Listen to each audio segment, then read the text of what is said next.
Bonjour, bonsoir tout le monde. Je vous salue dans le puissant nom de notre Seigneur Jésus-Christ de Nazareth, notre Seigneur et notre Sauveur. Et en son nom, nous rendons grâce à Dieu éternel, notre Père bien-aimé. J'ai tenu à prendre la parole ce soir pour apporter ma contribution à l'éveil des consciences de nos frères et sœurs face à un monde qui est de plus en plus ambigu et flou. Parce qu'aujourd'hui, tout ce qui est négatif s'affiche comme positif et tout ce qui est positif s'affiche comme négatif. On a besoin de jeter le discrédit sur telle ou telle communauté ou tel prophète ou pasteur ou prêtre. Le plus important, c'est la recherche en soi de cette communion-là avec notre Dieu éternel, notre Père bien-aimé, par Jésus-Christ notre Seigneur. Vous voyez, l'image que je veux montrer à travers cette intervention, c'est l'image d'une personne agressée, agression sociale, psychologique, et cette personne agressée-là a en face d'elle une autre entité, un esprit, une entité qui est capable de lui porter secours face à l'agression qu'elle a subie. Alors que de se retourner pour combattre l'agresseur, c'est tellement qu'il perdra le combat parce que l'agresseur est très fort. Ben non. Il focalise son attention sur son sauveur, sur celui-là qui va le défendre contre l'agression. En l'occurrence ici, l'Éternel notre Dieu. Face à ce monde-là devenu fou, où le bien devient mal, où le mal perçu comme bien, face aux valeurs disparues, face à la course effrénée à l'argent, que ce soit dans les communautés religieuses comme dans la vie active,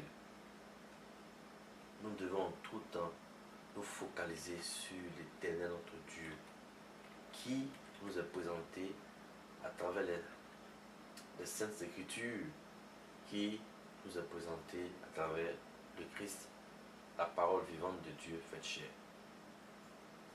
Il est important pour nous de percevoir, j'allais dire,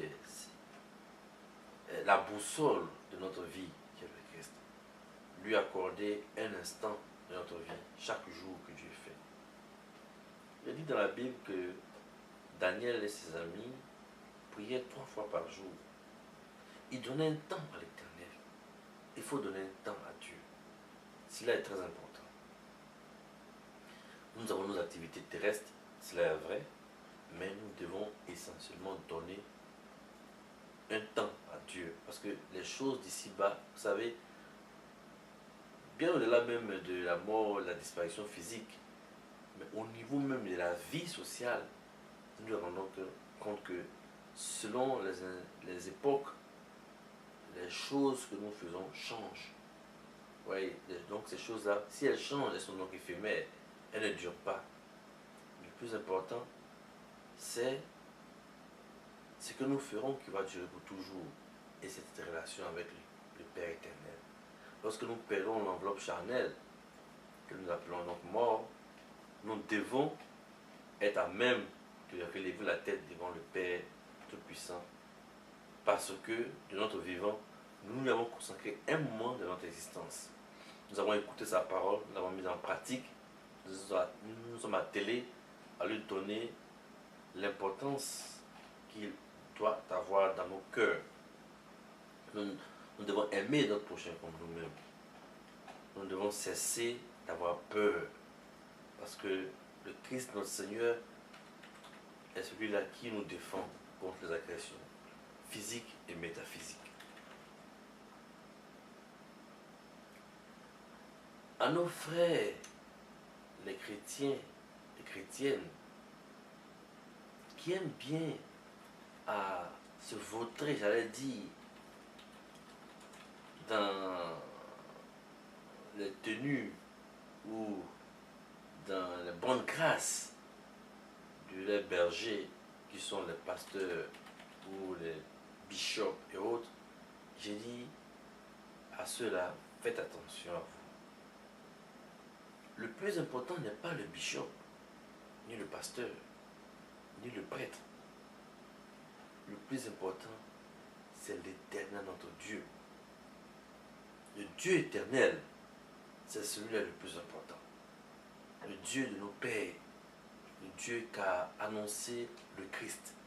C'est celui-là qui est le plus important. Vous allez et nous allons dans les temples de prière et nous focalisons sur l'orateur qui parle. Non, nous devons focaliser sur Dieu. L'orateur est un messager. Il faut faire bien la différence entre deux. Le messager ne doit pas prendre le dessus sur la parole de Dieu. Faites attention à cela. Les besoins de la communauté, qui sont les besoins financiers, ne doivent pas prendre le dessus sur la parole de Dieu.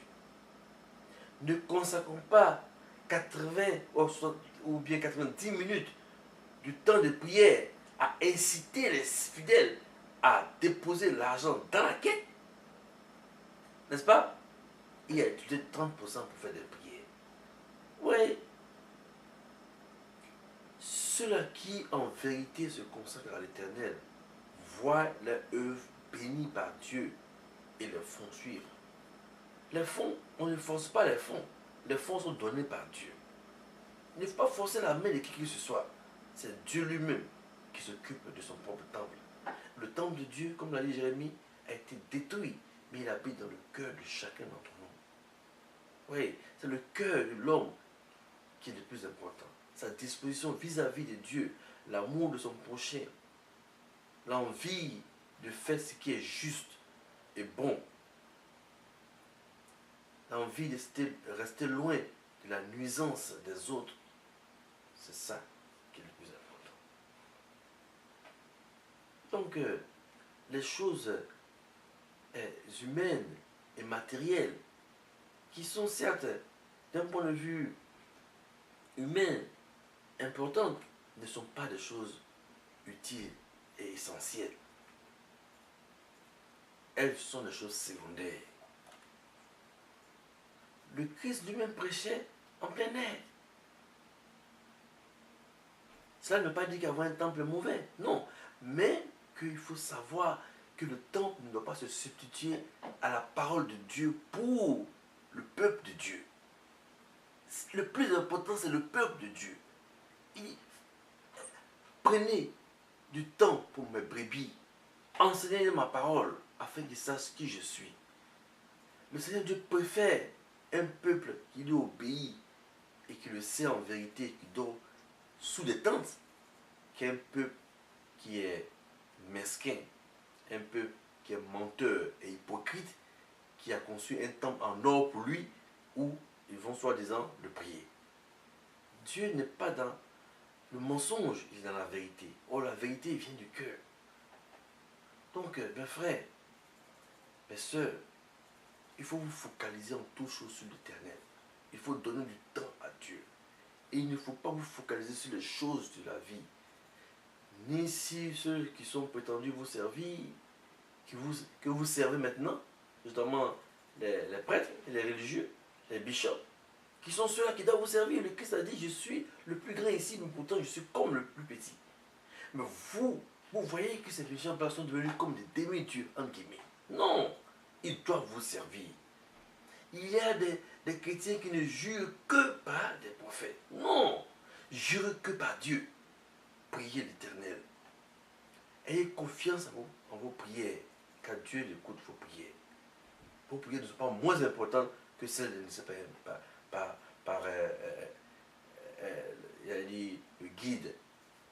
Car bon nombre de guides détruisent, n'est-ce pas, la communauté religieuse chrétienne, les induisent en erreur. Mais le peuple est tellement focalisé sur le guide qu'il oublie la parole. Donc il ne fait même pas attention à l'erreur que fait le guide. C'est pour ça que j'insiste et je dis, le plus important ne sont pas les choses ou les hommes, mais c'est la parole de Dieu, la relation de l'homme avec son Créateur par le Christ notre Seigneur. Tu es assis dans l'église, tu es assis quelque part, tu dois focaliser sur le Seigneur. Écouter la parole de Dieu en focalisant sur Dieu, non pas en focalisant sur celui qui donne la parole de Dieu. C'est un serviteur. Vous comprenez? Certaines personnes font la différence. Un bon nombre de personnes, et la majeure partie, ne font pas encore cette différence-là. Beaucoup d'entre eux disent, ah, celui-là, il est fort, ce prophète-là, il fait des choses extraordinaires, ah, il est fort. Oui, c'est vrai, peut-être. Mais sache que Dieu lui-même peut faire de même pour toi-même, si ton cœur est disposé à l'écouter.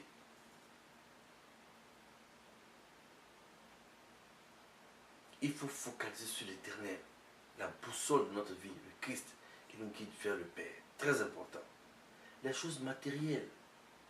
Il n'est pas mauvais d'avoir des choses matérielles, mais tout est dans la mesure des choses. Vous voyez, il n'y a pas de mal à avoir de beaux costumes, ou quand on fait la prêche, ou quand on achète une belle maison, il n'y a pas de mal en cela.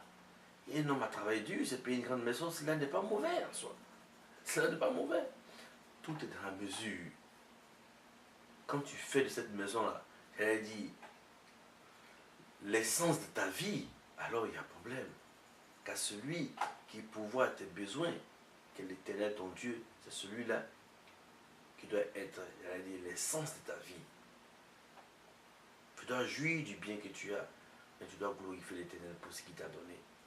Et tu dois aider ton prochain. Tu dois faire le monde, aider le pauvre et le nécessiteux. Tu dois aider ta communauté.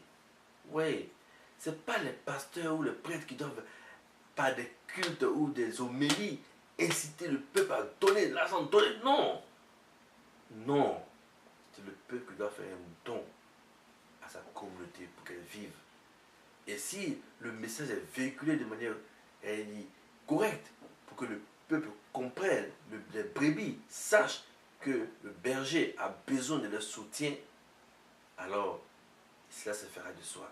Mais il ne faut pas focaliser l'Église sur ces choses-là. Oui, le plus important, c'est la parole de Dieu et sa mise en pratique. Le plus important, c'est l'amour du prochain. Le plus important, c'est aimer son prochain comme soi-même. Obéir à l'Éternel. Lui donner un temps dans sa journée. Lui consacrer du temps dans sa vie.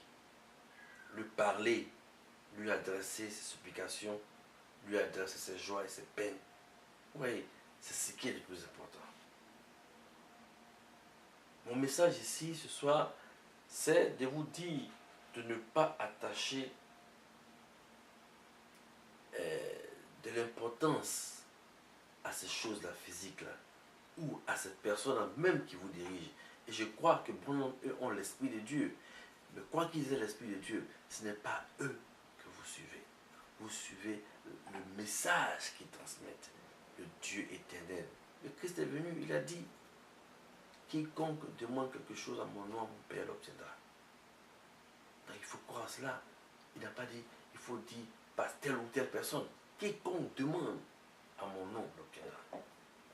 Donc le chrétien doit être assuré que sa prière monte vers Dieu. Le chrétien doit traiter l'autre comme s'il traite lui-même, avec respect et considération. Les lieux de prière, les lieux de recueillement doivent être des lieux où tout le monde est traité de manière juste et équitable. Et si on fait des distinctions entre nous, ce sont des petites choses de la terre. Cela n'a rien à voir avec le message de l'Éternel. C'est pour ça que je dis, ne vous attardez pas aux choses humaines. Les réunions, les ceci, les cela. Cela, c'est de moindre importance. Mais cela n'est pas la chose la plus importante. La plus importante, c'est la parole de Dieu, le respect de la parole de Dieu, le temps pour l'Éternel, l'amour du prochain. Focalisez sur Dieu en toutes choses. Face aux ennemis de l'ombre, les ennemis tapis dans l'ombre qui manœuvrent contre vous, ceux physiques ou métaphysiques qui manœuvrent, il faut focaliser sur Dieu, car celui-là qui est notre défenseur s'occupe des personnes là, tapis dans l'ombre, ou même pas tapis dans l'ombre, qui manœuvrent contre vous. Oui, le chrétien sera toujours agressé, parce que l'ennemi veut le perdre. L'ennemi cherche à le perdre. C'est pour ça que l'ennemi est dans tous les endroits où l'on prie Dieu. L'ennemi est dans les temples de prière. Et l'ennemi est tellement subtil que la plus grande ruse qu'il ait réussi, c'est de tourner, n'est-ce pas, focaliser l'attention des dirigeants religieux sur les biens matériels, notamment l'argent. Le fidèle qui vient s'asseoir, on ne s'intéresse même pas à sa vie de la journée. Qu'est-ce qu'il a mangé? Qu'est-ce qu'il a bu? Est-ce qu'il a un souci? Non, cela n'importe peu. Mais ce sont les grandes prières pompeuses qu'on est en train de dire. Il n'en a rien à faire. Il a besoin de réconfort. Il a besoin qu'on sache qui il est et quel est le souci qu'il a. Les communautés doivent s'attacher à créer pour les pays pauvres, en tout cas, comme des assurances maladie pour aider la population, n'est-ce pas, leur assembler à pouvoir se soigner en cas de maladie, n'est-ce pas, à faire des rondes de prière dans les endroits ici et là pour assister les frères, pour ceux qui ont des activités, qui ont des postes bien placés, pour pouvoir à leur tour tendre la main à ceux qui ont le besoin d'avoir un emploi. Oui, c'est cette entraide-là entre les communautés, entre les individus de la communauté qui vont grandir, n'est-ce pas, l'amour de Dieu entre nous. Parce que qui s'aide et aide les autres plaît à Dieu. Mais ce n'est pas les discours révérencieux avec des costumes à 500 000 francs CFA.